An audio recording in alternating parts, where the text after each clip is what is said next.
৮ দফা দাবি আদায়ে ৭২ ঘণ্টা ধর্মঘটের হুঁশিয়ারি দিয়েছেন পরিবহন মালিক শ্রমিকরা। আগামী ১১ই আগস্টের মধ্যে দাবি পূরণ না হলে পরদিন থেকে ধর্মঘট পালন করা হবে বলে হুঁশিয়ারি দেওয়া হয়। বিস্তারিত থাকছে ডেস্ক রিপোর্টে।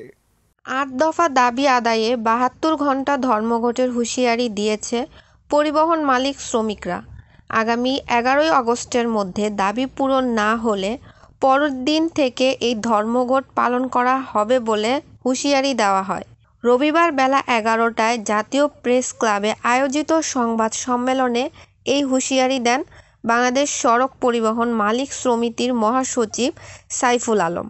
৮ দফা দাবিগুলো হলো: সড়ক পরিবহন আইন ২০১৮ এর ৯৮ ও ১০৫ ধারাসহ সুপারিশকৃত অন্যান্য ধারা সংশোধন, বাণিজ্যিক মোটরযানের ইকোনমিক লাইফ ২০ ও ২৫ বছর থেকে বৃদ্ধি করে ৩০ বছর করা এবং সমস্যার সমাধান না হওয়া পর্যন্ত পুরনো গাড়ির বিরুদ্ধে বিআরটি এর অভিযান স্থগিত, বাজেটে দ্বিগুণ অগ্রিম আয়কর কমিয়ে আগের মতো বহাল রাখা, মেয়াদোত্তীর্ণ যানবাহন সরানোর জন্য রিকন্ডিশন যানবাহন, bus, truck, covered van, prime mover আমদানির সময়সীমা ৫ বছর থেকে বাড়িয়ে ১২ বছর করা, দুর্ঘটনা কবলিত গাড়ি থানায় আটক হলে ৭২ ঘণ্টার মধ্যে মালিকের জিম্মায় দেওয়ার বিধান করা,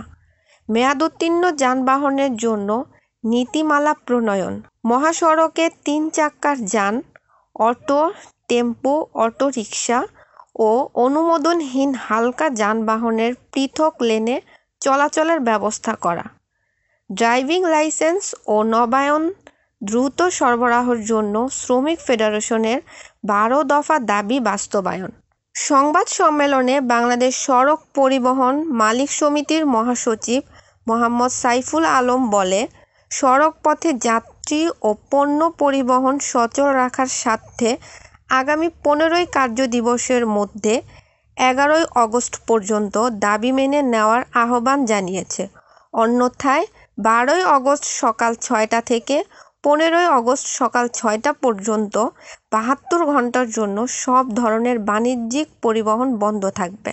সংবাদ সম্মেলনে আরও উপস্থিত ছিলেন বাংলাদেশ বাস ট্রাক অনার্স অ্যাসোসিয়েশনের চেয়ারম্যান রমেশ চন্দ্র ঘোষ, বাংলাদেশ সড়ক পরিবহন শ্রমিক ফেডারেশনের সাধারণ সম্পাদক হুমায়ুন কবির খান সহ সংগঠনের অন্যান্য নেতারা।